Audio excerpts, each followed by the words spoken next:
Hey guys, tonight we begin with something that will make you grateful for modern dentistry.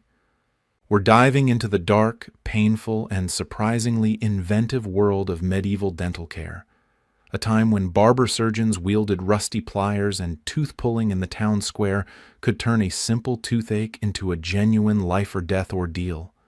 So before you get too comfortable, take a moment to like this video if you enjoy these deep dives into medieval reality.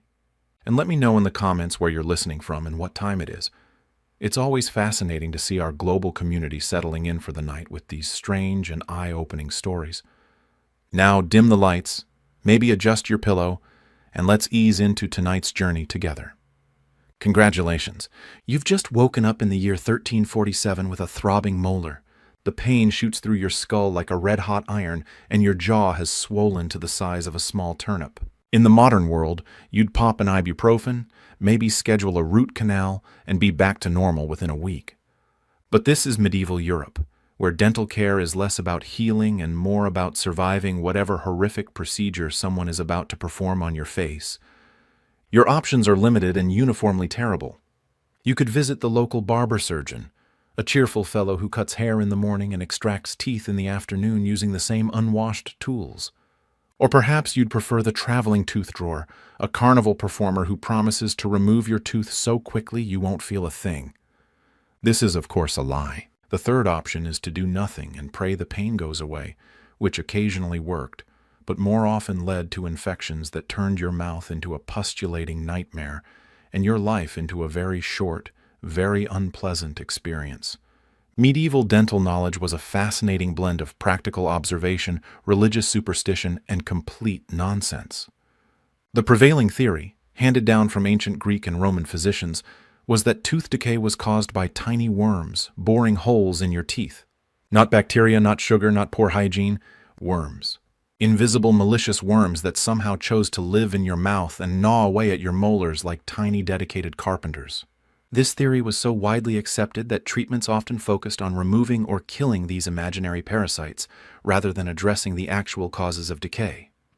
Physicians would burn herbs and direct the smoke into the patient's mouth, believing the fumes would drive out the worms. Others prescribed concoctions of animal dung, crushed bones, and mysterious powders that did absolutely nothing except make your breath smell like a barnyard. The medieval understanding of oral hygiene was, to put it charitably, rudimentary. Most people cleaned their teeth by rubbing them with a cloth or chewing on a stick, if they cleaned them at all.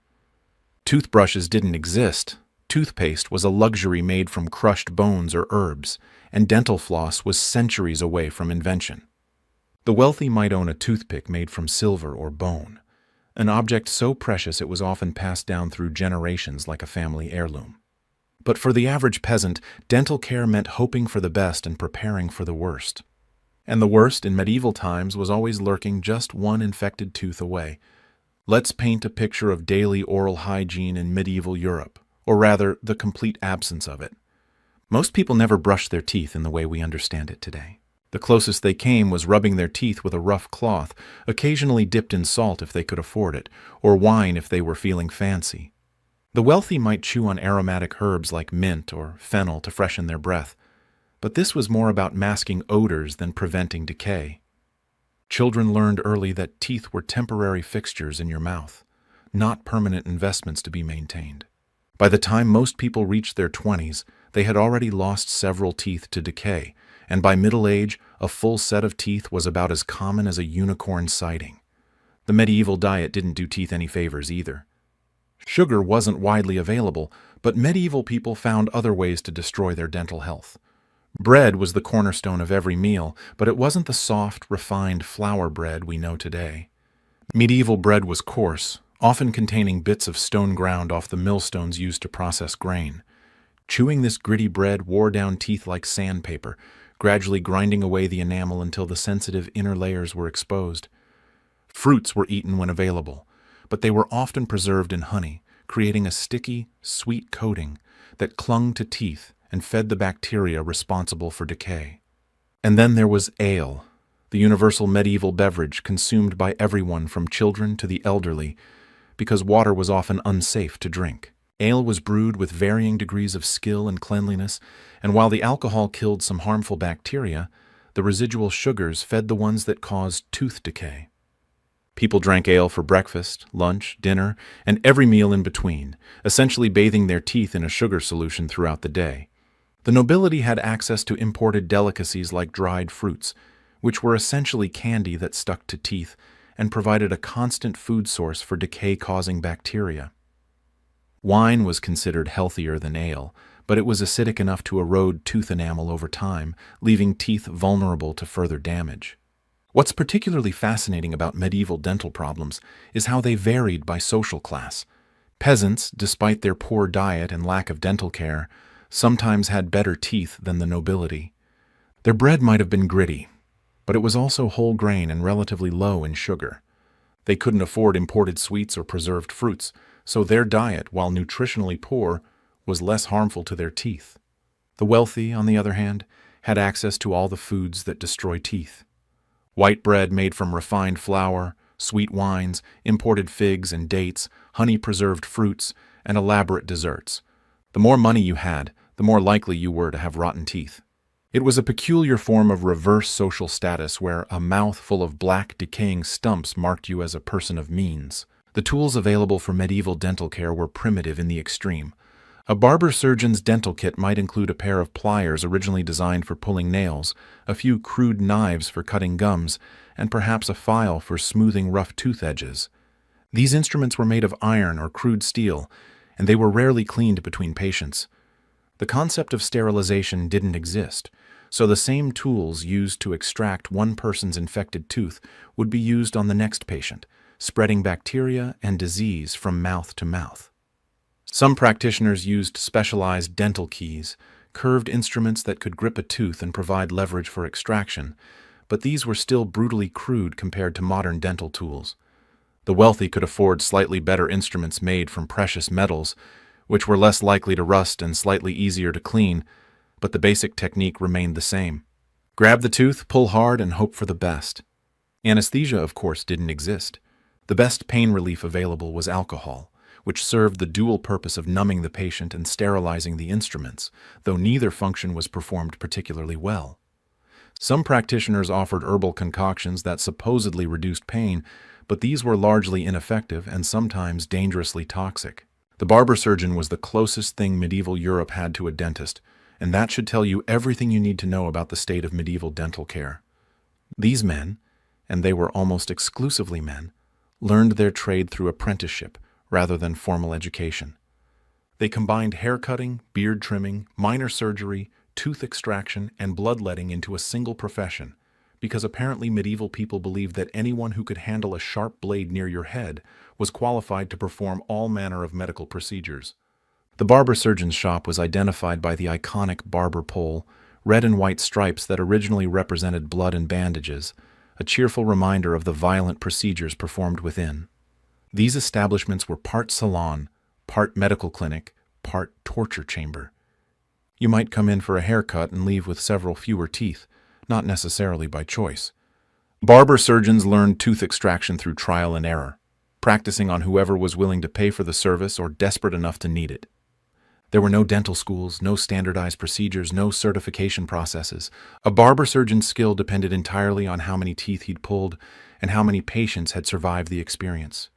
Some developed reputations for gentle, effective extractions, while others were known for their enthusiastic but catastrophically destructive approach to dental care. The typical barber surgeon's day might begin with shaving a nobleman's beard, continue with setting a broken bone, include pulling 3 rotten teeth from different patients, and end with bleeding someone who believed it would cure their headaches. The same hands that cut hair would reach into mouths to extract teeth, usually without washing in between. Infection was so common it was considered a normal part of the healing process. If your extraction site didn't become inflamed and painful, people worried that something had gone wrong. A little infection was seen as evidence that the body was fighting off evil humors and restoring balance. The working environment was equally horrifying. Barber surgeon shops were usually small, poorly lit spaces with minimal ventilation. The floors were covered with hair clippings, dried blood, and whatever substances patients had expelled during their treatments. Windows were rare and small, so most procedures were performed by candlelight or oil lamp, creating dramatic shadows and making precision impossible. The air was thick with the smell of unwashed bodies, herbal concoctions, and the metallic scent of blood. Instruments were stored in leather cases or wooden boxes, often alongside hair-cutting tools and bloodletting equipment. Training a barber surgeon was a process that would make modern medical students weep with terror. Apprentices, usually boys between the ages of 12 and 16, would begin by sweeping floors and organizing tools. They'd watch their master work, learning through observation rather than instruction. Eventually, they'd be allowed to assist with simple procedures, holding patients down or cleaning instruments. Only after years of apprenticeship would they be trusted to perform tooth extractions on their own. There were no textbooks, no anatomical models, no understanding of infection or proper technique. Everything was learned by watching, practicing, and hoping that the screaming would eventually stop. The apprentice's first solo tooth extraction was often a community event. Friends and neighbors would gather to watch, offering encouragement, advice, and sometimes placing bets on whether the apprentice would successfully remove the tooth or accidentally extract part of the patient's jaw. It was entertainment in an age when entertainment was scarce, and a successful extraction would enhance the apprentice's reputation and bring more customers to the shop. An unsuccessful extraction, on the other hand, might end both the apprentice's career and the patient's life, but such were the risks of medieval dental care. Let's follow a typical medieval tooth extraction from start to finish, because the journey is even more horrifying than the destination. First, the patient would arrive at the barber surgeon's shop, usually after days or weeks of increasing pain. By the time most people sought professional help, their tooth was severely infected, their face was swollen, and they were desperate enough to submit to whatever torture awaited them. The barber surgeon would examine the tooth, usually by probing it with an unwashed finger or crude instrument, often causing additional pain and spreading the infection deeper into the surrounding tissue.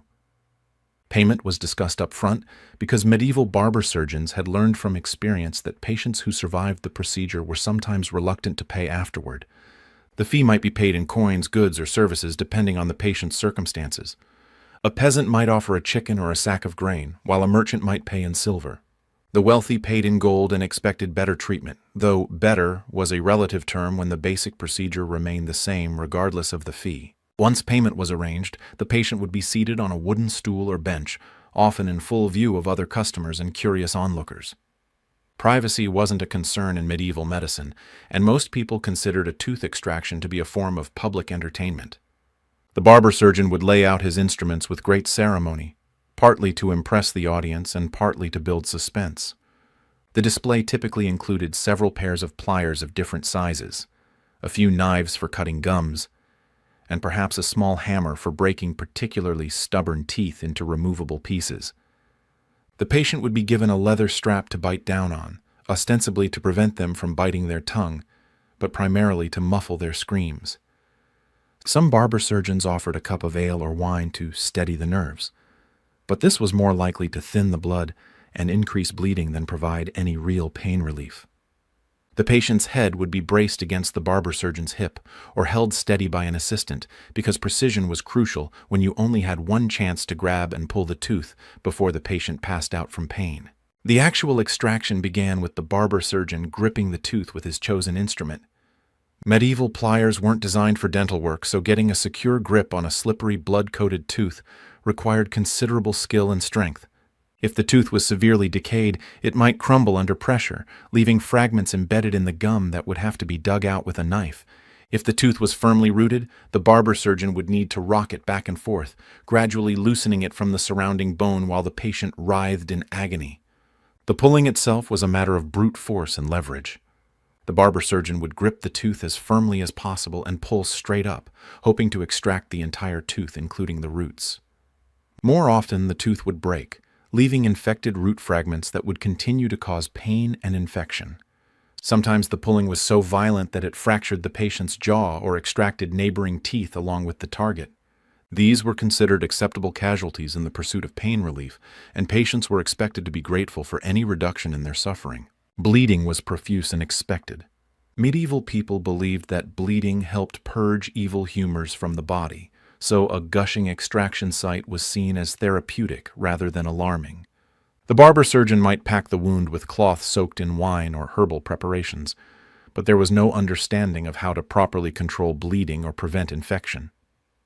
Patients were sent home with instructions to rinse their mouths with wine or salt water and to return if the pain became unbearable, which it almost always did.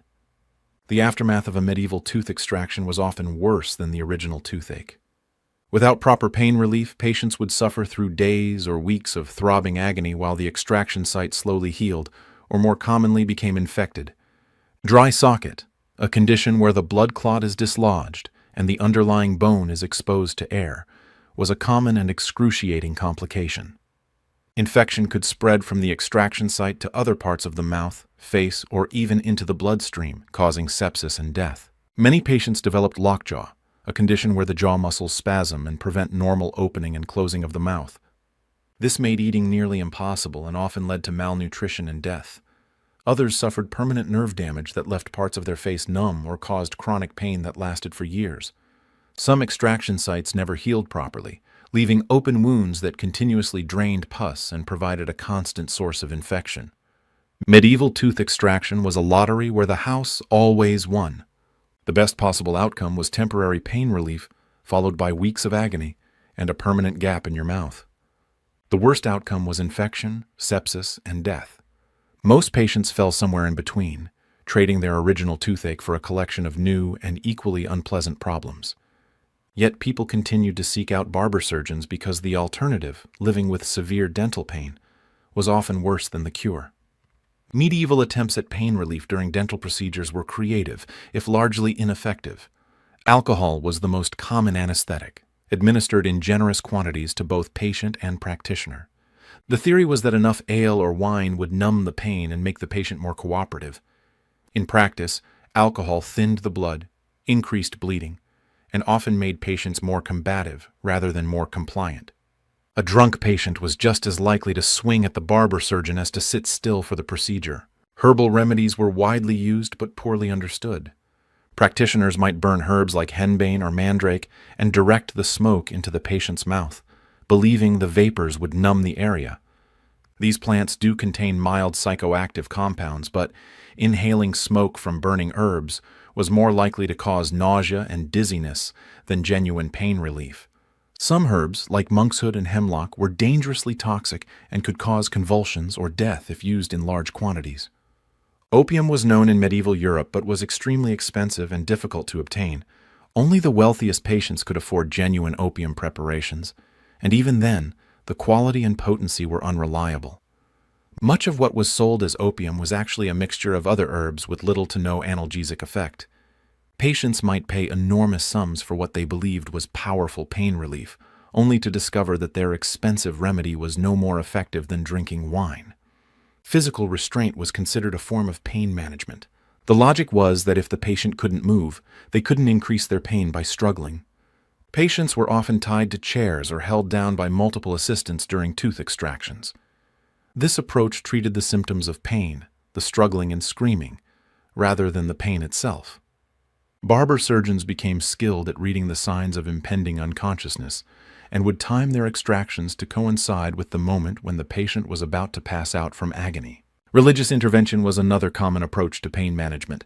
Prayers were offered before, during, and after dental procedures, and patients were encouraged to view their suffering as a form of spiritual purification. Some believed that pain was God's way of testing their faith, and that accepting suffering without complaint would earn them divine favor. Relics, pieces of bone or cloth supposedly from saints, were sometimes placed in the patient's mouth or held against their face during procedures, believed to provide miraculous pain relief. The most effective pain relief was often psychological. Barber surgeons learned to project confidence and authority, convincing patients that the procedure would be quick and the pain temporary. They developed theatrical presentations, displaying their instruments with flourish and describing their techniques in impressive but meaningless terms. A confident practitioner could sometimes convince a patient that they were receiving the finest possible care, even when the actual procedure was crude and painful. Medieval dental tools looked more like instruments of torture than medical equipment, and in many ways, that's exactly what they were. The primary tool for tooth extraction was a simple pair of pliers, usually borrowed from a blacksmith or carpenter and rarely modified for dental use.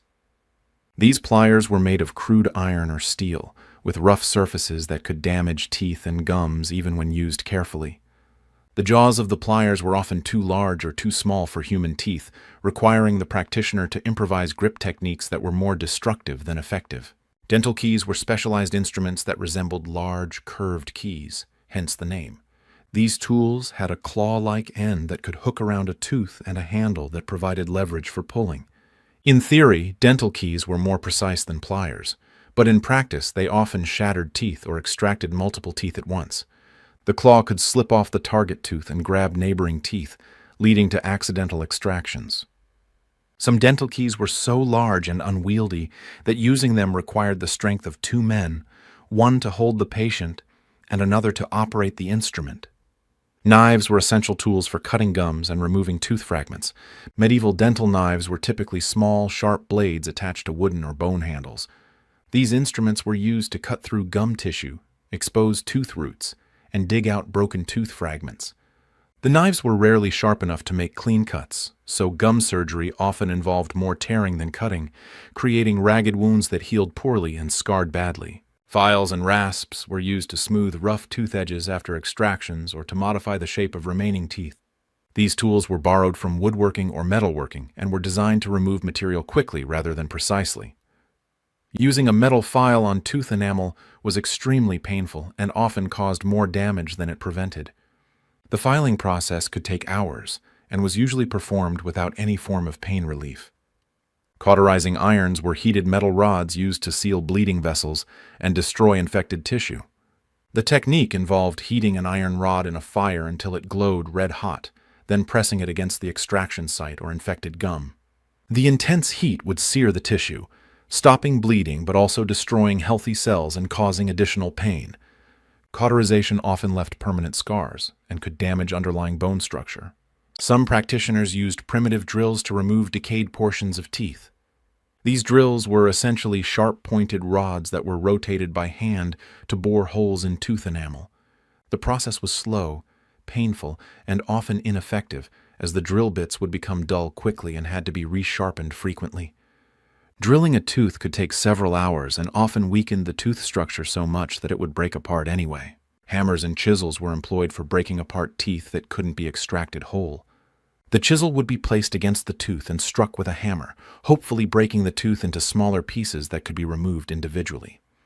This technique was extraordinarily violent and often resulted in jaw fractures or damage to surrounding teeth. The vibrations from hammering could cause severe headaches and sometimes permanent hearing damage. The evolution of dental tools was painfully slow, with most innovations consisting of minor modifications to existing instruments rather than revolutionary improvements. A barber surgeon might file grooves into his pliers to improve grip, or wrap the handles with leather to make them more comfortable to hold. These small improvements were jealously guarded as trade secrets and were often buried with their inventors rather than shared with other practitioners. Medieval dental treatments extended far beyond simple tooth extraction, encompassing a bizarre collection of procedures that ranged from mildly ineffective to spectacularly dangerous. Tooth transplantation was one of the more ambitious treatments attempted by medieval practitioners. The theory was that a healthy tooth from one person could be transplanted into another person's mouth to replace a missing or damaged tooth. The donor was usually a poor person or criminal who would sell their teeth for money, or sometimes a recently deceased person whose teeth were harvested for later use. The transplantation procedure involved extracting a healthy tooth from the donor and immediately inserting it into a prepared socket in the recipient's mouth. The transplanted tooth was held in place with wire or thread until it supposedly grew into its new location. In reality, tooth transplantation never worked. The immune system would reject the foreign tooth, leading to infection and eventual loss of the transplant, along with damage to surrounding tissue. Yet the procedure continued to be attempted well into the 18th century, driven by the desperate desire to replace missing teeth. Tooth whitening was another popular treatment, particularly among the wealthy who considered white teeth a sign of beauty and refinement. Medieval whitening treatments included rubbing teeth with abrasive substances like pumice stone, sand, or crushed brick. These abrasives would remove surface stains but also stripped away tooth enamel, leaving teeth vulnerable to decay and sensitivity.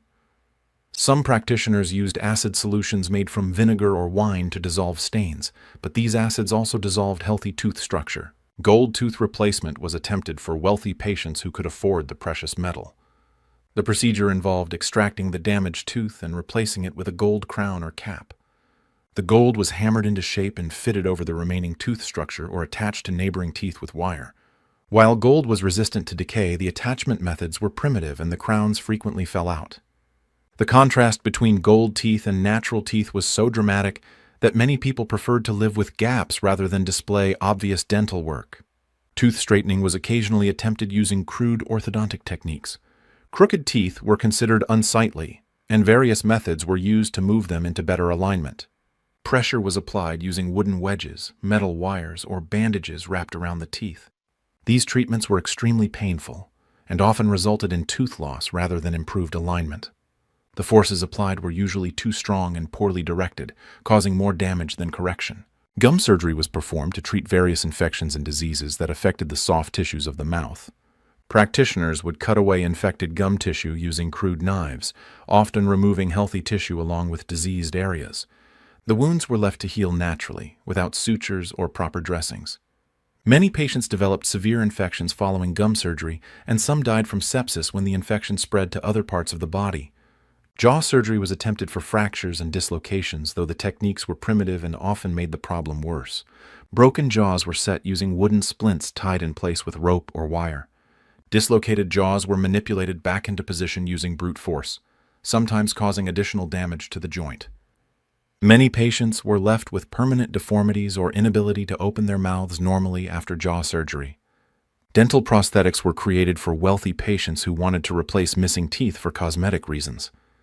These prosthetics were usually carved from animal bone, wood, or ivory and tied to remaining teeth with wire or thread. The artificial teeth looked obviously fake and made eating difficult, but they filled gaps and improved appearance. Most prosthetics were uncomfortable and had to be removed for eating and sleeping, making them more like removable jewelry than functional replacements. The medieval understanding of dental disease was a fascinating mixture of observation, superstition, and complete misconception. The dominant theory, inherited from ancient Greek and Roman physicians, was that tooth decay was caused by tiny worms that lived inside teeth and gnawed holes from the inside out. These tooth worms were believed to be actual creatures, similar to the worms found in rotting wood or spoiled food. The theory persisted for over 1,000 years because it provided a simple explanation for a complex problem and seemed to account for the way decay spread from small holes to larger cavities. According to medieval medical texts, tooth worms were generated spontaneously from corrupted humors within the body. The four humors, blood, phlegm, yellow bile, and black bile, were thought to govern all aspects of health and disease. When these humors became imbalanced, they could putrefy and generate worms, which would then migrate to the teeth and begin their destructive work. Different types of humoral imbalance were thought to produce different types of tooth worms, each with its own preferred location and method of destruction. Treatments for tooth worms focused on killing or expelling the parasites rather than addressing the actual bacterial causes of decay. Practitioners would burn various herbs and direct the smoke into the patient's mouth, believing the acrid fumes would suffocate the worms. Popular fumigation materials included henbane, sulfur, leeks, and onions.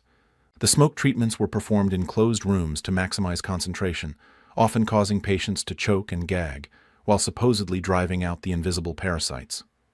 Another approach involved applying poisons directly to the teeth in hopes of killing the worms.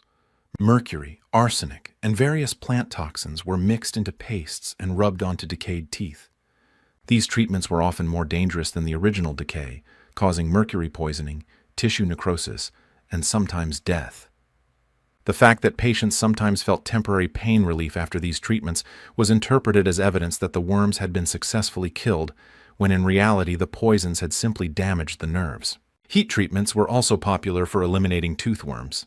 Red-hot needles or wires were inserted into cavities to burn out the parasites, a procedure that destroyed what remained of the tooth structure and often caused abscesses.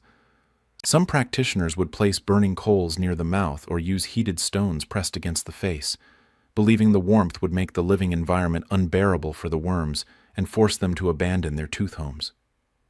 The worm theory led to elaborate prevention strategies that had little to do with actual oral hygiene. People were advised to avoid foods that were thought to generate worms, including sweet fruits, honey, and certain meats. Conversely, foods with strong odors or bitter tastes were recommended because worms supposedly disliked these flavors. Garlic, onions, and bitter herbs were consumed regularly as worm preventatives, though they had no real effect on tooth decay. Astrological factors were also considered important in toothworm activity. Medieval physicians believed that certain phases of the moon and planetary alignments made conditions more favorable for worm generation. Dental treatments were often scheduled according to astrological calendars, with extractions and other procedures timed to coincide with supposedly favorable celestial conditions. Patients might be told to wait weeks or months for the proper astronomical alignment before seeking treatment. Religious explanations for dental disease coexisted with medical theories. Some clerics taught that tooth decay was divine punishment for sins, particularly the sin of gluttony. Toothaches were seen as God's way of discouraging excessive eating and drinking. This interpretation led to recommendations for prayer, fasting, and religious penance as treatments for dental problems. Pilgrimages to shrines of saints associated with healing were sometimes prescribed instead of or in addition to medical treatment. The persistence of the toothworm theory had serious consequences for the development of dental medicine. As long as practitioners believed decay was caused by parasites, they had little incentive to study the actual mechanisms of tooth destruction or develop effective preventive measures. The focus remained on killing imaginary worms rather than understanding bacterial infection, dietary factors, or proper oral hygiene. This fundamental misunderstanding delayed progress in dental medicine by centuries. Interestingly, some medieval observations were surprisingly accurate despite the flawed theoretical framework. Practitioners noticed that certain foods seemed to worsen tooth decay and that cleaning teeth regularly helped prevent problems. However, these observations were interpreted through the lens of worm theory, preventing the development of a true understanding of dental disease mechanisms. Medieval dental problems varied dramatically between social classes, creating a peculiar inverse relationship between wealth and oral health. Paradoxically, the poor often had better teeth than the rich, not because they received better dental care, but because their diet was less destructive to tooth enamel. Peasants subsisted primarily on coarse bread, vegetables, and occasional meat, foods that were nutritionally poor but relatively harmless to teeth. Their bread was made from whole grains and often contained gritty particles from the grinding stones, which wore down teeth over time but didn't cause the rapid decay associated with refined sugars. The wealthy, on the other hand, had access to all the foods that destroy teeth quickly and thoroughly. White bread made from refined flour, imported sweets, honey-preserved fruits, sweet wines, and elaborate desserts were regular features of noble dining. Sugar, when it became available through trade with the East, was extraordinarily expensive and therefore a luxury reserved for the very rich. The same wealth that bought comfort and security also bought rapid tooth decay and painful dental problems. Merchants and craftsmen occupied a middle ground between peasant simplicity and noble excess. They could afford some luxuries, but not the constant indulgence of the wealthy. Their teeth typically showed moderate decay, worse than peasants, but not as catastrophic as nobles. This middle class also had the financial resources to seek dental treatment more readily than peasants, but they couldn't afford the quality of care available to the nobility. The aristocracy's dental problems were compounded by their lifestyle and medical beliefs. Wealthy people were more likely to consume medicines and tonics that contained sugar or honey, believing these expensive preparations were beneficial to their health. They also followed fashion trends that were harmful to teeth, such as using tooth whitening preparations that stripped away enamel or dental cosmetics that contained lead and other toxic substances. Surprisingly, clergy often had relatively good teeth compared to other educated classes. Monastic life typically involved simple diets, regular fasting, and abstinence from luxury foods. Monks and nuns who followed strict dietary rules often maintained their teeth better than secular nobles who indulged in rich foods. However, clergy who achieved high positions in the church hierarchy and gained access to wealthy living often developed the same dental problems as other privileged classes. Children of different social classes showed the most dramatic differences in dental health. Peasant children, weaned on simple foods and lacking access to sweets, often had healthy teeth until their teenage years. Noble children, fed honey, preserved fruits, and sweet drinks from infancy, frequently developed severe decay before reaching adulthood. The practice of using honey-soaked rags as pacifiers for noble babies was particularly destructive, creating early dental problems that plagued them for life. Professional classes like scribes, lawyers, and physicians occupied an interesting position in the dental health hierarchy. Their work required them to maintain a professional appearance, making missing or rotten teeth a significant disadvantage. They were among the most frequent customers of dental practitioners, not because their teeth were worse than others, but because they had both the means to seek treatment and professional reasons to maintain their appearance. Women's dental health was complicated by pregnancy and medieval beliefs about female physiology. Each pregnancy was thought to cost a woman one tooth, a belief that contained a grain of truth since calcium deficiency during pregnancy could indeed weaken teeth. However, medieval explanations for this phenomenon were entirely wrong, attributing it to the baby stealing the mother's vital essence or the woman's humors becoming corrupted by the process of childbearing. Geographic location also played a significant role in dental health outcomes. People living near coastal areas had access to fish and seaweed, which provided some calcium and other minerals that supported tooth health. Inland populations, particularly those in mountainous regions with poor soil, often suffered from mineral deficiencies that weakened teeth and bones. Areas with natural salt deposits or access to trade routes that brought salt and spices generally had populations with better dental health, partly because salt had mild antibacterial properties and spices often contained compounds that fought tooth decay. The concept of dental hygiene as we understand it simply didn't exist in medieval thinking. The closest equivalent was the idea of maintaining sweetness of breath, which was considered important for social and romantic interactions. However, the methods used to achieve pleasant breath often made dental problems worse. People would chew on aromatic herbs, suck on honey-soaked cloth, or rinse their mouths with sweet wines, all of which fed the bacteria responsible for tooth decay while providing only temporary improvement in breath odor. Tooth cleaning, when it occurred at all, was performed with materials that were often more harmful than helpful. Crushed charcoal was used as an abrasive cleaner, which could remove stains but also scraped away tooth enamel. Salt was considered an excellent cleaning agent and was rubbed directly onto teeth, often with such force that it caused gum damage and tooth sensitivity. Some people used crushed brick or stone as tooth cleaners, believing that the rougher the material, the more effective the cleaning. The wealthy had access to imported tooth cleaning preparations that were expensive, but not necessarily effective. Powdered pearls were considered the ultimate luxury tooth cleaner, believed to impart the whiteness and beauty of pearls to the teeth that they touched. These preparations cost enormous sums and had no real benefit beyond the psychological satisfaction of using something precious and rare. Other expensive tooth cleaners included ground coral, powdered precious stones, and exotic herbs imported from distant lands. Breath freshening was a constant concern, leading to practices that ranged from harmless to dangerous. Chewing on fresh herbs like mint, parsley, or fennel was relatively benign and provided temporary breath improvement. However, other popular breath fresheners included toxic plants like belladonna or preparations containing mercury, lead, or arsenic. The line between medicine and poison was often blurred, with many substances being used simply because they were expensive or difficult to obtain. The development of dental tools and techniques progressed at a glacial pace, partly because there was no systematic way to share knowledge between practitioners. Each barber-surgeon learned through apprenticeship and developed his own methods through trial and error.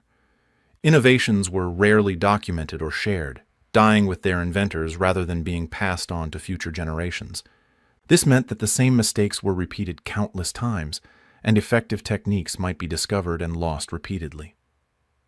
Medieval dental extraction techniques varied wildly depending on the practitioner's experience and imagination. Some barber surgeons favored the direct approach, gripping the tooth with pliers and pulling with maximum force in hopes of removing it quickly before the patient could resist. Others preferred a gradual approach, rocking the tooth back and forth over several minutes to loosen it slowly. Both methods were agonizing, but the slow approach often caused more tissue damage as the prolonged manipulation tore gums and damaged surrounding teeth. The timing of dental extractions was often determined by factors unrelated to medical necessity. Astrological considerations played a major role, with many practitioners refusing to extract teeth during certain phases of the moon or when particular planets were in unfavorable positions. Religious festivals and holy days were also considered inappropriate times for medical procedures, sometimes forcing patients to endure additional weeks of pain while waiting for an astrologically and religiously appropriate extraction date. Payment for dental services created additional complications in an economy where currency was often scarce. Barber surgeons might accept payment in goods, services, or labor rather than coins. A tooth extraction might be paid for with a chicken, a sack of grain, or a promise to help with harvest work. This bartering system meant that the quality of dental care often depended more on the patient's negotiating skills than their actual medical needs. The social aspects of dental problems were particularly harsh in medieval society. Missing or rotten teeth were visible signs of poverty, age, or moral failing. People with obvious dental problems found it harder to arrange marriages, secure employment, or gain social acceptance.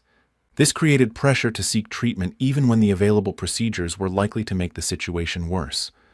Many people preferred to risk death from infection rather than live with the social stigma of bad teeth. Medieval understanding of infection was virtually non-existent, leading to practices that spread disease rather than preventing it. The same instruments used on multiple patients without cleaning, the use of contaminated materials for wound packing, and the belief that pus formation was a sign of healthy healing all contributed to high rates of post-procedure infection. Many patients who survived the initial extraction died days or weeks later from sepsis that could have been prevented with basic sanitation. The role of women in medieval dentistry was complex and often contradictory. While women were generally excluded from formal medical training and couldn't become licensed barber surgeons, they often served as informal dental practitioners in their communities. Midwives and wise women frequently extracted teeth as part of their broader healing practices. These women practitioners sometimes had better success rates than their male counterparts, possibly because they were more gentle in their approach or because they had better knowledge of herbal pain remedies. Folk remedies for dental problems were passed down through generations and varied significantly by region and cultural tradition. Some of these remedies contained elements that were genuinely helpful, such as willow bark, which contains compounds similar to aspirin, or clove oil, which has natural numbing properties. However, most folk remedies were based on sympathetic magic or superstition rather than any understanding of dental disease. Wearing amulets made from certain stones, reciting specific prayers, or performing ritual actions were commonly believed to prevent or cure tooth problems. The psychological impact of dental problems in medieval times extended far beyond physical pain. Chronic toothache could drive people to desperate measures, including suicide, self-mutilation, or dangerous attempts at self-treatment. The combination of constant pain, social stigma, and lack of effective relief created a special form of suffering that was recognized even in medieval literature and religious writings. Toothache was often used as a metaphor for spiritual anguish or divine punishment in medieval texts. Children's dental problems were often ignored until they became severe, partly because baby teeth were considered temporary and not worth treating. However, medieval people didn't understand that untreated dental infections in children could affect their overall health and development. Children with severe dental pain often became malnourished because eating was too painful, leading to stunted growth and weakened immune systems that made them vulnerable to other diseases. The preservation of extracted teeth was sometimes practiced for superstitious rather than medical reasons. Some people believed that keeping their own teeth would ensure they would be reunited with them in the afterlife. Others thought that possession of someone else's teeth could transfer that person's strength or wisdom to the owner. Teeth were sometimes ground into powders and used in magical preparations or worn as amulets to prevent future dental problems. Medieval dental problems were often misdiagnosed as other conditions, leading to inappropriate treatments that made the situation worse. A toothache might be treated as a headache with bloodletting, or dental infection might be diagnosed as possession by evil spirits requiring exorcism. The interconnected nature of head and neck anatomy meant that dental problems could cause symptoms in other areas, confusing medieval practitioners who lacked understanding of anatomical relationships. The evolution of dental extraction techniques was driven more by desperation than innovation. As conventional methods proved inadequate, practitioners experimented with increasingly elaborate and dangerous approaches. Some developed complex mechanical devices for gripping and pulling teeth, while others focused on chemical methods for dissolving or softening teeth before extraction. Most of these innovations were more harmful than helpful, but they demonstrated the persistent human drive to find solutions to dental suffering. Trade and travel played important roles in spreading both dental problems and treatments across medieval Europe. Merchants traveling trade routes often brought new foods that caused dental problems, such as sugar and preserved fruits, but they also carried knowledge of different treatment methods. Pilgrims visiting religious shrines might encounter new dental remedies or practitioners with different techniques. This gradual exchange of information led to slow improvements in some areas, though it also spread harmful practices and superstitions. The relationship between dental health and overall health was poorly understood, but occasionally observed by medieval practitioners. Some noticed that people with severe dental problems often developed other illnesses, but they attributed this to humoral imbalances rather than bacterial infection. The concept that oral health could affect heart disease, digestive problems, or pregnancy outcomes was completely unknown, yet some medieval observations came surprisingly close to modern understanding of these connections. Seasonal variations in dental problems were noticed by medieval practitioners, who observed that certain times of year brought more patients with dental pain.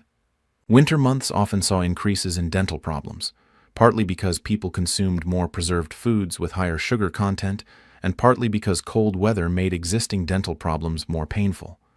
Spring brought patients who had endured dental pain throughout the winter and were finally seeking treatment when weather permitted travel to practitioners. The training of dental practitioners was entirely informal and often inadequate. Master barber surgeons might be skilled at haircuts and bloodletting, but complete novices at tooth extraction. Apprentices learned by watching procedures and eventually attempting them on desperate patients willing to serve as practice subjects. There were no standards for competency, no examinations to pass, and no oversight of practitioners once they began working independently. Medieval dental practitioners developed various theories about the best times to extract teeth based on factors that had nothing to do with medical readiness. Some believed extractions should only be performed during certain weather conditions, while others insisted that the patient's emotional state was crucial to success. These theories led to delays in treatment that often made dental problems worse, but they also provided practitioners with explanations for their frequent failures. The social stigma associated with dental problems created a market for cosmetic solutions that were often worse than the original problems. False teeth made from animal bones or carved wood were uncomfortable and ineffective, but allowed people to hide missing teeth in social situations. Tooth coloring preparations promised to hide decay, but often contained toxic substances that caused additional damage.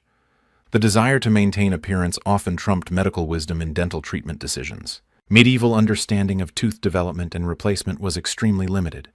People knew that children lost baby teeth and grew adult teeth, but they had no understanding of the timing or mechanisms involved. Some believed that new teeth could be grown at any age through proper treatment, leading to expensive and useless procedures that promised to regenerate lost teeth. Others thought that tooth loss was inevitable with age, and that attempts to prevent it were contrary to divine will. The documentation of dental procedures was rare, partly because most practitioners were illiterate, and partly because dental work was considered a craft rather than a scholarly pursuit. The few written records that survive describe techniques and theories rather than individual cases, making it difficult to understand the actual experiences of dental patients.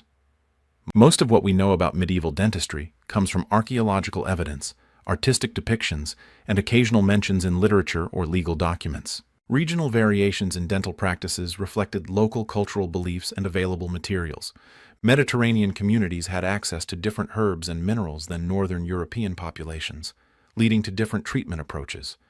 Islamic regions maintained some knowledge from ancient Greek and Roman sources that had been lost in Christian Europe, creating pockets of relatively advanced dental knowledge that slowly filtered back into European practice through trade and contact.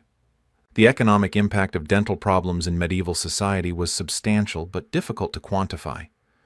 People with severe dental pain were often unable to work, reducing productivity and family income. The cost of dental treatment could bankrupt a family, particularly if multiple procedures were needed or if complications required additional care. Some communities developed informal insurance systems, where groups of families pooled resources to help members pay for medical care, including dental treatment. Medieval dental problems were often hereditary, not because of genetic factors that were understood at the time, but because of shared environmental conditions and dietary habits within families. Children growing up in households with poor oral hygiene practices and harmful dietary customs were likely to develop similar dental problems as their parents. The cycle of dental disease continued across generations without anyone understanding the underlying causes or how to break the pattern. The relationship between dental pain and mental health was recognized in medieval times, though the explanations were supernatural rather than medical. People with chronic toothache were sometimes thought to be possessed by demons or cursed by enemies. Treatment might involve religious rituals, exorcism, or magical procedures rather than dental care. The psychological impact of constant pain was real, but the understanding of depression and anxiety as medical conditions was centuries in the future. Medieval dental practitioners often specialized in particular types of procedures based on their individual strengths and local demand. Some became known for their skill at extractions, while others focused on cleaning and cosmetic treatments.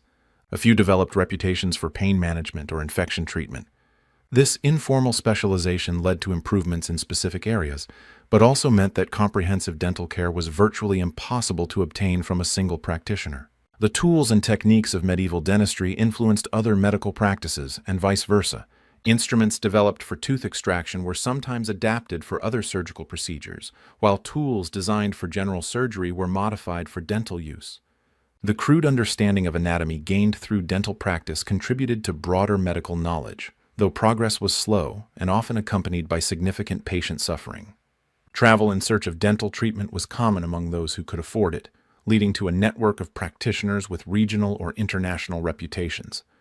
Some barber surgeons became famous for their supposed skill and attracted patients from hundreds of miles away. These journeys were often dangerous and expensive, but people were willing to travel great distances in hopes of finding relief from dental pain. Unfortunately, the famous practitioners were often no more skilled than local ones, and patients sometimes died far from home after unsuccessful treatments. The preservation and study of extracted teeth was practically unknown in medieval times, representing a missed opportunity to understand dental disease better. Unlike other medical conditions that might be observed and described, dental problems were literally pulled out and discarded, eliminating the possibility of systematic study. Modern archaeological analysis of medieval teeth has revealed information about diet, disease, and treatment methods that could have revolutionized medieval dental care if practitioners had thought to examine what they were removing. Medieval beliefs about the spiritual significance of teeth added another layer of complexity to dental treatment decisions. Some religious traditions taught that physical suffering was spiritually beneficial and that seeking relief from pain might interfere with divine plans. Others believed that certain teeth had spiritual significance and should not be removed except in extreme circumstances. These beliefs sometimes prevented people from seeking needed treatment or influenced practitioners to refuse certain procedures.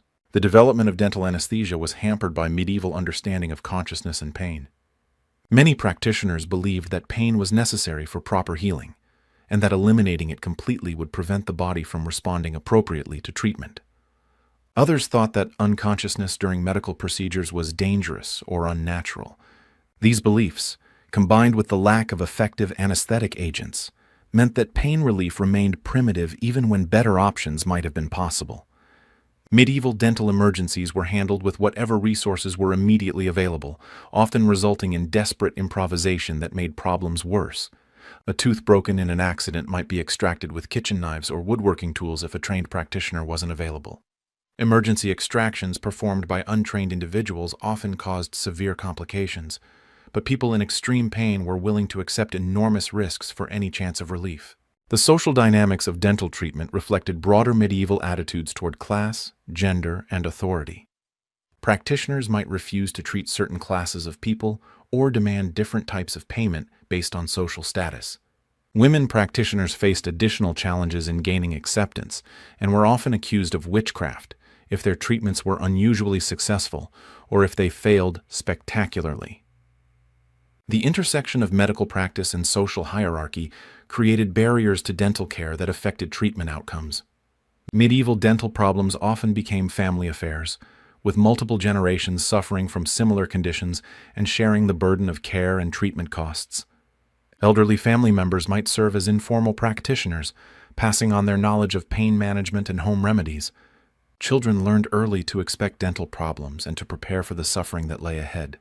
This normalization of dental pain and disease created a fatalistic attitude that discouraged innovation and improvement. The psychological preparation for dental treatment was as important as the physical procedure itself. Patients often spent days or weeks preparing mentally for the ordeal, seeking spiritual counsel, making final arrangements in case they died during treatment, and gathering support from family and friends. The anticipation of pain was often worse than the actual procedure, and some patients changed their minds at the last moment, choosing to live with dental problems rather than face the cure. Medieval dental treatment failures were often attributed to supernatural causes rather than inadequate technique or knowledge. If an extraction went badly, or a patient died from complications, it might be blamed on the patient's sins, evil spirits, or the practitioner's moral failings, rather than medical factors. This tendency to externalize blame prevented practitioners from learning from their mistakes and improving their methods through experience. The integration of dental care with other medical practices was inconsistent and often counterproductive. Some practitioners tried to treat dental problems with general medical approaches like bloodletting or purging, which were inappropriate and sometimes harmful. Others focused exclusively on teeth without considering how dental problems might affect overall health. The lack of systematic medical education meant that practitioners developed idiosyncratic approaches that might work in some cases, but failed in others. Medieval dental fraud was a persistent problem, as desperate patients sought miracle cures and unscrupulous practitioners took advantage of their vulnerability. Fake practitioners might claim special training or secret knowledge while lacking any real skill. Worthless remedies were sold at high prices to people willing to try anything for relief. The lack of regulation or oversight meant that patients had little protection against fraud and often discovered the deception only after wasting money and time on useless treatments. The environmental factors affecting medieval dental health were numerous and often unrecognized. Water quality varied dramatically between regions, with some areas having naturally occurring minerals that strengthened teeth, while others had contaminated water that caused additional health problems. Air pollution from cooking fires and primitive manufacturing processes may have contributed to respiratory problems that affected oral health. Climate and weather patterns influenced diet and lifestyle in ways that had indirect but significant effects on dental disease. Medieval dental problems sometimes became the focus of community attention and support. When prominent community members suffered from severe dental pain, neighbors might contribute money for treatment or provide care during recovery. These community responses reflected both genuine compassion and practical concerns about maintaining social stability. A village leader incapacitated by dental pain could affect the entire community's well-being. The adaptation of dental techniques for special populations was limited, but occasionally innovative. Children required different approaches than adults, and practitioners sometimes developed smaller instruments or gentler techniques for young patients. Elderly patients with fragile bones and tissues presented particular challenges that required modified procedures. However, these adaptations were usually developed through trial and error rather than systematic study of patient needs. Medieval dental records, when they existed at all, were usually limited to financial transactions rather than medical details. Account books might record payments for tooth extraction, but provide no information about techniques used, outcomes achieved, or complications encountered.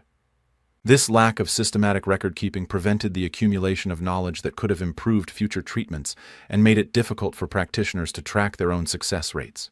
The relationship between dental health and nutrition was partially understood but poorly explained in medieval times. Practitioners noticed that well-fed people often had better teeth than those who were malnourished, but they attributed this to humoral balance rather than nutritional factors.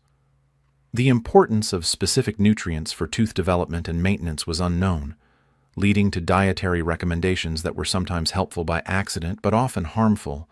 Medieval dental innovations were often driven by necessity rather than scientific understanding. Practitioners working in areas with limited resources had to improvise tools and techniques using whatever materials were available. Some of these innovations were genuinely helpful and gradually spread to other regions, while others were dangerous experiments that fortunately remained localized. The lack of systematic communication between practitioners meant that useful innovations spread slowly, while harmful practices sometimes persisted for generations. The legal aspects of medieval dental practice were minimal and inconsistent. There were few regulations governing who could practice dentistry or what procedures they could perform. Patients who were harmed by dental treatment had little legal recourse, and practitioners faced few consequences for incompetence or negligence. This lack of accountability contributed to the persistence of dangerous practices and discouraged innovation and improvement. Medieval understanding of dental anatomy was extremely limited, based more on external observation than systematic study. Practitioners had little knowledge of tooth structure, root systems, or the relationship between teeth and surrounding tissues. This anatomical ignorance led to procedures that were unnecessarily destructive and often failed to address the underlying problems. The prohibition on human dissection in many regions prevented the development of better anatomical knowledge that could have improved dental treatment. The cultural significance of teeth in medieval society extended beyond their functional importance. Teeth were sometimes used in magical rituals, incorporated into amulets, or believed to possess special powers. The loss of teeth was seen as a sign of aging, decay, and approaching death, making dental problems particularly distressing for people who were otherwise healthy. These cultural associations added psychological dimensions to dental treatment that practitioners had to navigate along with the medical aspects. Medieval dental emergencies often occurred at inconvenient times and places, far from qualified practitioners. Travelers, soldiers, and merchants might suffer dental problems while away from home, forcing them to seek treatment from unfamiliar practitioners or attempt self-treatment. These emergency situations often resulted in particularly bad outcomes because decisions had to be made quickly without adequate preparation or resources. The transmission of dental knowledge between cultures and regions was slow and often distorted. Techniques that worked well in one area might be modified or misunderstood when adopted elsewhere, leading to less effective or more dangerous variations. Language barriers and cultural differences made it difficult to share knowledge accurately, and the lack of standardized terminology meant that the same procedure might be described differently by different practitioners. Medieval dental treatment often required significant social support from family and community members. Patients might need assistance traveling to practitioners, help during recovery, and financial support for treatment costs. The social networks that provided this support were crucial for treatment success, but they also meant that people without strong family or community ties were often unable to access dental care when they needed it. The seasonal availability of dental practitioners was another factor that affected treatment timing and outcomes. Some barber surgeons traveled circuits between towns and villages, appearing in each location only at certain times of year. Patients might have to wait months for a practitioner to return to their area, during which time dental problems often worsened significantly. This scheduling uncertainty forced people to make difficult decisions about whether to travel to distant practitioners or wait for local treatment. Medieval dental pain management extended beyond the treatment itself to include long-term coping strategies for chronic problems. People developed personal rituals and techniques for managing persistent pain, including specific prayers, physical exercises, dietary modifications, and social adaptations. These coping mechanisms were often shared within families and communities, creating informal support networks for people dealing with similar problems. The documentation of medieval dental disasters was rare, but occasionally appeared in chronicles, legal records, or personal accounts. These reports provide glimpses into the worst possible outcomes of medieval dental treatment, including deaths from infection, permanent disfigurement, and catastrophic complications. While these extreme cases were probably not typical, they illustrate the risks that medieval people accepted when seeking dental care. Medieval dental prevention strategies were limited but sometimes surprisingly effective. Some communities developed traditions of specific foods or practices that helped maintain dental health, even though they didn't understand the mechanisms involved. Regular fasting, for example, might reduce tooth decay by limiting sugar exposure, while certain herbal preparations might have antibacterial properties that helped prevent infection. The end-of-life implications of dental problems were significant in medieval times. People with severe dental disease often faced malnutrition because eating became too painful, hastening their decline and death. Dental infections could spread to other parts of the body, causing systemic illness that was often fatal. The combination of pain, infection, and malnutrition made dental problems a common contributing factor in medieval deaths, though they were rarely recognized as the primary cause. And so we reach the end of our journey through the horrifying world of medieval dentistry. From the toothworm theories to the rusty pliers of barber surgeons, from the agony of extraction to the aftermath of infection, we've explored a time when a simple toothache could become a death sentence. Medieval people faced dental problems with remarkable courage and creativity, developing treatments and coping strategies with the limited knowledge and resources available to them. While their methods seem primitive and often counterproductive to us today, they represented genuine attempts to relieve suffering and improve quality of life. The next time you visit your modern dentist, with their sterilized instruments, effective anesthesia, and scientific understanding of dental disease, perhaps you'll spare a thought for those medieval souls who faced similar problems with nothing but determination and desperation. Their suffering helped pave the way for the advances we enjoy today, and their stories remind us that even the most basic medical care we take for granted represents centuries of human struggle against pain and disease. The regional variations in medieval dental practices across Europe tell a fascinating story of cultural exchange and isolation. In the Islamic regions of Spain, dental knowledge was significantly more advanced than in Northern Europe. Islamic physicians had preserved and expanded upon ancient Greek and Roman texts, developing more sophisticated understanding of dental anatomy and disease. They used opium more effectively for pain relief and had access to superior instruments made by skilled metalworkers. The gradual reconquest of Spain by Christian kingdoms led to a slow transfer of this knowledge northward, though much was lost in translation or rejected due to religious prejudice. French dental practices were heavily influenced by the medical schools of Paris and Montpellier, where some formal instruction in tooth extraction was included in surgical training. French barber surgeons were among the first to attempt systematic documentation of their techniques, though these early texts were often more theoretical than practical. The French also developed some of the earliest guild regulations governing dental practice, requiring apprenticeships and basic competency tests before practitioners could work independently. German regions showed remarkable innovation in dental toolmaking, particularly in areas with strong metalworking traditions. German blacksmiths developed specialized dental instruments with improved leverage and grip, and some even experimented with early forms of dental keys that provided better mechanical advantage for extractions. However, these improvements in tools weren't matched by advances in technique or understanding of dental disease. English dental practices were notably conservative and resistant to innovation. The guild system was particularly strong in England, and established practitioners actively discouraged new techniques that might threaten their monopoly on dental care. English barber surgeons were also more likely to combine dental work with other medical practices, leading to a more generalized but less specialized approach to dental problems. Italian city-states, particularly those with major universities like Bologna and Padua, became centers for dental innovation and education. Italian practitioners were among the first to attempt systematic study of dental anatomy, and they developed some of the earliest written guides for tooth extraction. The wealth of Italian merchants also created demand for cosmetic dental treatments, leading to experiments with tooth replacement and whitening techniques. Scandinavian dental practices were shaped by harsh climate and limited resources. Practitioners in these regions became skilled at improvising tools and techniques using locally available materials. They also developed unique approaches to pain management based on local plants and traditions. The long winters meant that dental problems often had to be endured for months before treatment was possible, leading to particularly severe cases by the time help arrived. The role of monasteries in preserving and developing dental knowledge was significant, but often overlooked. Monastic libraries maintained copies of ancient medical texts, and monastery infirmaries often served as centers for medical care in rural areas. Some monks became skilled dental practitioners, though their techniques were often limited by religious prohibitions against causing pain or shedding blood.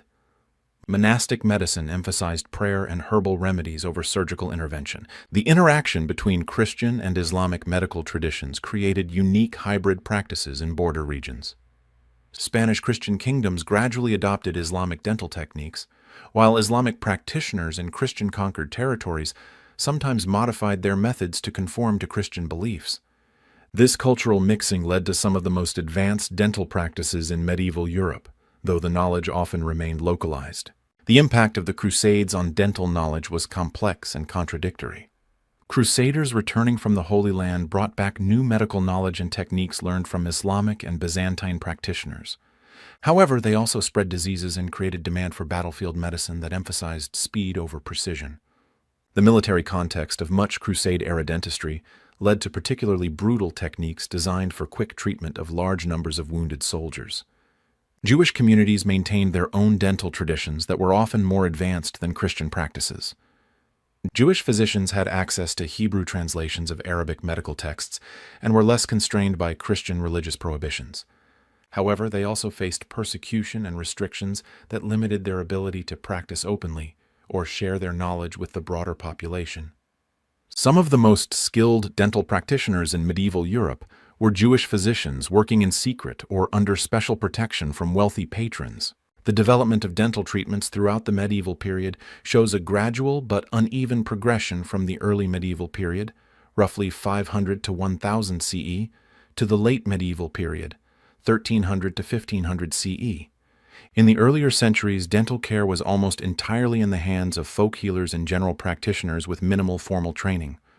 However, by the 12th and 13th centuries, the establishment of medical schools in cities like Salerno, Paris, and Bologna began to create a class of more educated practitioners who combined traditional techniques with knowledge preserved from ancient sources. The late medieval period saw the emergence of more specialized dental practitioners, particularly in wealthy urban centers. Some barber surgeons began to focus primarily on dental work, developing greater skill through concentrated practice. Guild regulations in major cities also began to require basic competency demonstrations, leading to modest improvements in treatment quality. However, these advances were largely confined to urban areas and remained inaccessible to the rural majority of the population. Dental keys, perhaps the most iconic medieval dental instrument, underwent continuous refinement throughout the period. Early versions were essentially modified door keys, but later designs incorporated mechanical principles that provided better leverage and control. Different regions developed their own variations, with some keys designed for specific types of teeth or particular extraction techniques. The most advanced dental keys featured adjustable claws and ergonomic handles that made the extraction process slightly less traumatic for both patient and practitioner. The materials used in dental tool construction varied dramatically based on local resources and metallurgical skills. Iron tools were most common but rust quickly and often broke under stress. Steel tools were superior but expensive and difficult to manufacture with consistent quality. Some wealthy practitioners owned tools made from precious metals like silver or gold, which were easier to clean and didn't corrode, though they were too soft for heavy-duty extractions. Regional specializations in tool-making led to trade in dental instruments across medieval Europe. Cities known for high-quality metalwork became centers for dental tool production, exporting their instruments to practitioners throughout the continent. This trade network helped spread technological improvements and standardize tool designs, though transportation costs meant that only the wealthiest practitioners could afford the best instruments. The decoration and ornamentation of dental tools reflected the status and wealth of their owners. Wealthy practitioners might own elaborately engraved instruments with precious metal inlays, more for display than functional improvement. These decorative tools served as advertisements of the practitioner's skill and success, helping to attract wealthy patients who associated beautiful instruments with superior care. The maintenance and care of dental instruments was a constant challenge in an age without stainless steel or effective cleaning agents.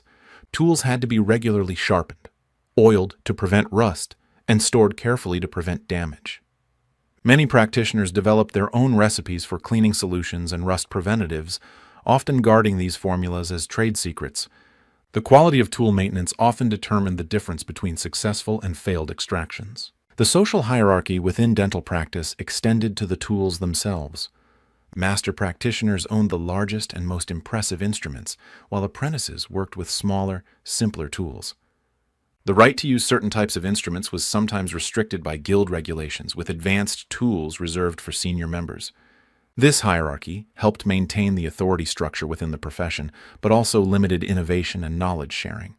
The documentation of dental procedures in medieval times was sporadic and often inaccurate, but the few surviving accounts provide fascinating glimpses into the reality of medieval dental practice. Court records occasionally mention dental treatments, usually in the context of payment disputes or malpractice accusations. These legal documents reveal the business side of dental practice and the conflicts that arose between practitioners and patients.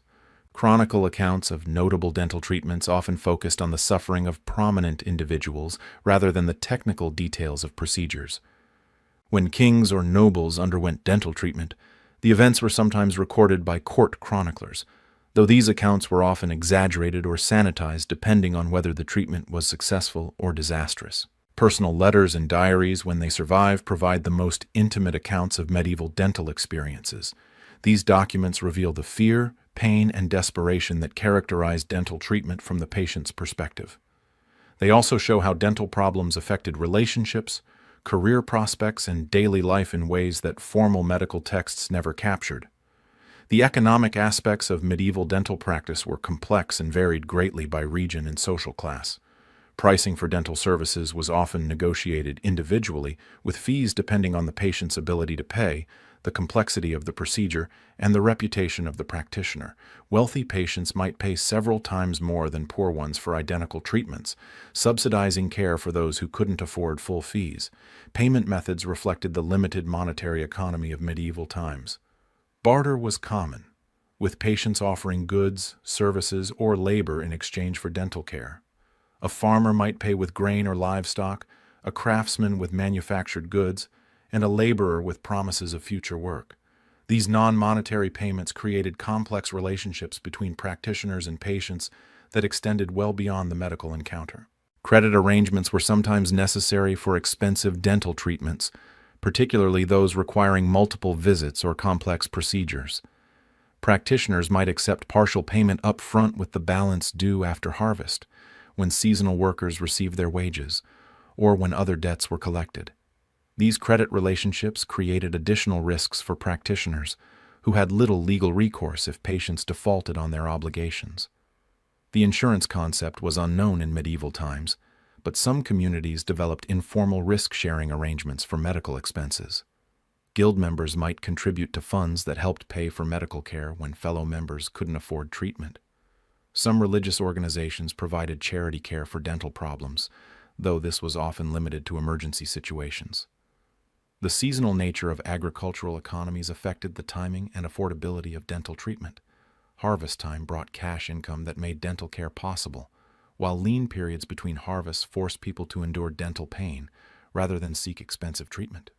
Practitioners learned to expect busy periods after harvests and quiet times during winter months when money was scarce. The relationship between dental health and social mobility was particularly stark in medieval society.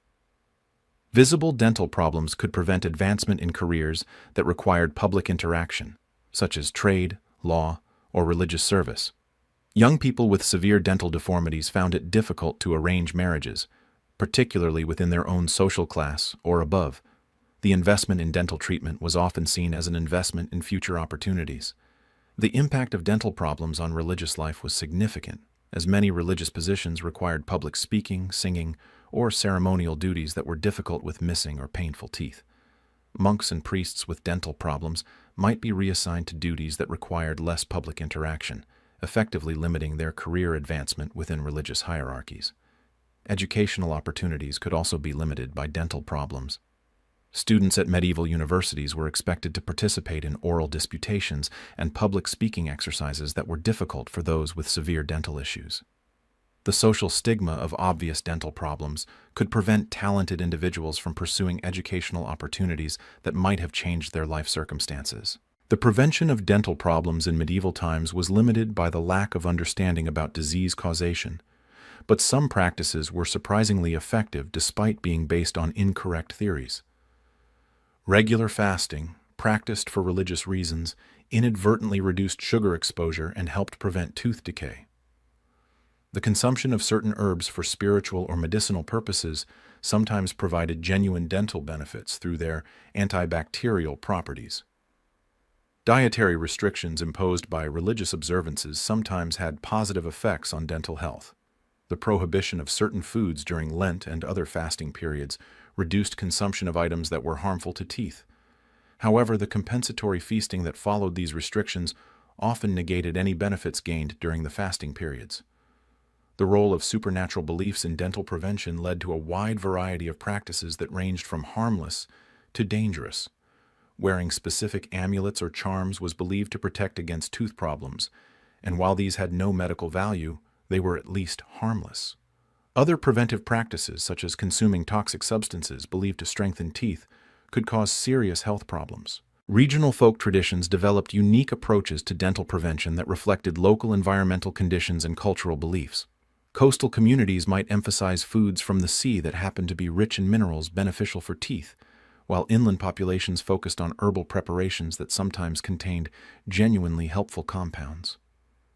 The transmission of preventive knowledge within families and communities was crucial for maintaining what little effective dental care existed.